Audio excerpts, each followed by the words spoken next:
TLC's 90 Day Fiancé has taken our small screens by storm since its 2014 debut, chronicling the fascinating exploits of American citizens and their foreign fiancés who come to the States on K-1 visas. This series is totally built for drama. These are the biggest scandals to plague the show. I have some problems. Yeah, let's Legal talk about problems. Yeah.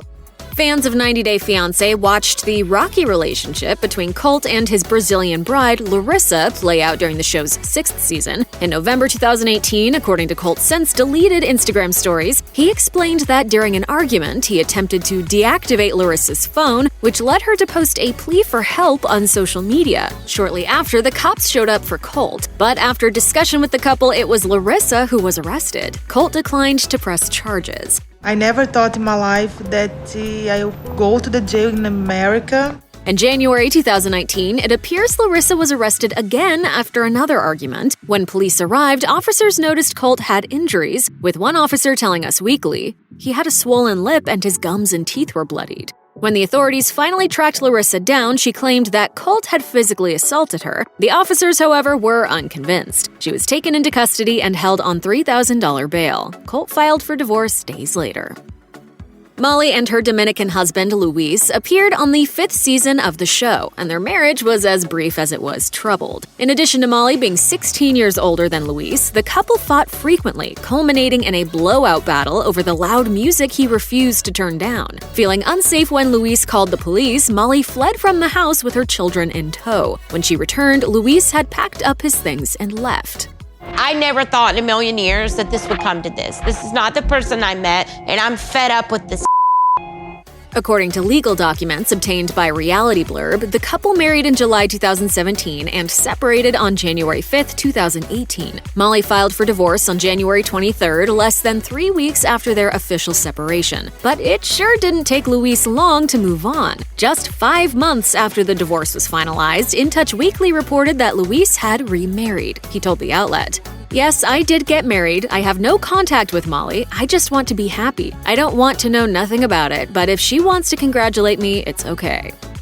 He is all about this white chocolate. Loyal viewers of 90 Day Fiancé before the 90 days will recall Angela and Michael, who was originally from Nigeria, on the show's 2nd and 3rd seasons. But off-camera, Angela had a brush with the law when she was arrested for driving under the influence in September 2018. As Us Weekly noted, the booking report indicated she was pulled over in Georgia, where she was allegedly driving 60 in a 35-mile-per-hour zone. The officer said he could smell alcohol inside the vehicle, but Angela allegedly tried to pass it off as coming from a passenger in the back seat. The officer requested she take a field sobriety test, which she quickly failed. Angela was then arrested, but put up a bit of a fight, accusing the officer of being, quote, racist. Angela was hit with several charges, according to the outlet, including driving under the influence, refusal, driving without a license on her person, and speeding in excess of maximum limits. Season 4 of the show introduced viewers to George and his Russian bride Anfisa as their turbulent relationship unfolded on camera. In February 2018, George landed in some serious trouble when he was pulled over for an alleged traffic violation, according to TMZ. But during the stop, police discovered some weed in his car, nearly 300 pounds of it. That September, the reality star pled guilty to marijuana possession and received a 2.5-year sentence. In an interview with TMZ, he revealed his lawyer was able to get him a greatly reduced sentence. Apparently, having gotten the original charges dropped, George said, "With the initial charges against me, I was looking at around 24 years or something like that, some ridiculous number." That's the past, and I overcame that. It definitely made me stronger. George was released earlier than expected. In May 2020, he shared a snap of himself on Instagram, writing, "The sky is the limit, #freedom." Did you think it was going to be like this? No? Like many couples who opened their lives to 90 Day Fiancé, Jason and Cassia landed in divorce court. Their union hit a big bump in the road when, in early 2017, Jason was arrested for domestic violence. According to a police report obtained by Starcasm, Cassia alleged that Jason grabbed her arm hard enough to leave a mark and then roughly pushed her off their bed. She then called 911. When an officer arrived, Jason denied the charges and was placed under arrest. After splitting up for good, Cassia later revealed she had initially hoped Jason's behavior behavior would improve after the arrest, yet the opposite proved to be the case. In a lengthy statement to the outlet, Cassia recalled that Jason even began joking about the incident. In hindsight, Cassia said she realized, "Jason is a mean man who has destroyed everything I felt for him." This is definitely crazy, and you only live once. Paul and wife Karine were introduced on 90 Day Fiancé the other way, with the couple proving to be a nearly bottomless well of reality drama. The relationship took a strange turn in October 2018 when Paul claimed on social media that his wife was the victim of revenge-fueled erotic videos. According to Sarcasm, Paul took to Instagram to post what appeared to be screen grabs from a video featuring his wife in a revealing outfit. He wrote, "This man is posting revenge videos of Karine. Please help Karine criminally prosecute him." He also claimed the images were posted by his wife's ex, a man by the name of Mike. Someone alleging himself to be Mike denied posting any videos online, implying that Paul had posted the photos himself in order to drum up publicity. In a screen grab that Cafe Mom published, Mike threatened to take legal action. "Somebody bring me a fan, please.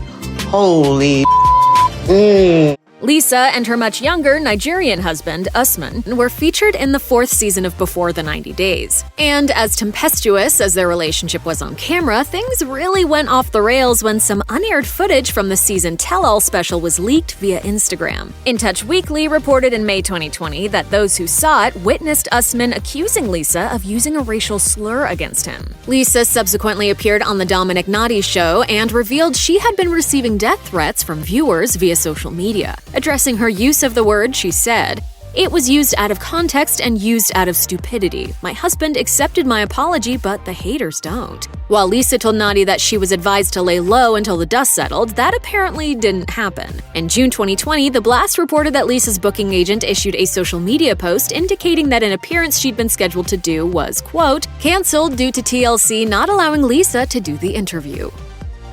Jamaican hubby Jay and his American bride Ashley were first seen on the 6th season of the show, with their on and off relationship including 2 divorce filings and Jay's subsequent arrest after violating an order of protection Ashley took out against him. And as fans remember, one of the couple's more infamous moments on the show saw Ashley catching Jay trying to hook up with women on Tinder the day after their wedding.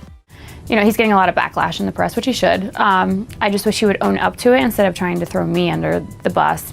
While the incident made for compelling TV, Jay later claimed the whole thing had been faked for the cameras. He told In Touch Weekly, "It was staged because without drama, you don't have a show. It was just an act." But what wasn't an act was Ashley's alleged struggle with her mental health following the couple's split. In June 2019, a source for Radar Online claimed that Ashley had been battling depression, which had allegedly become so severe she spent 2 weeks in a professional facility. The problem, according to the source, was that even though the couple had broken up, Jay won't leave her alone. He is messing with her head.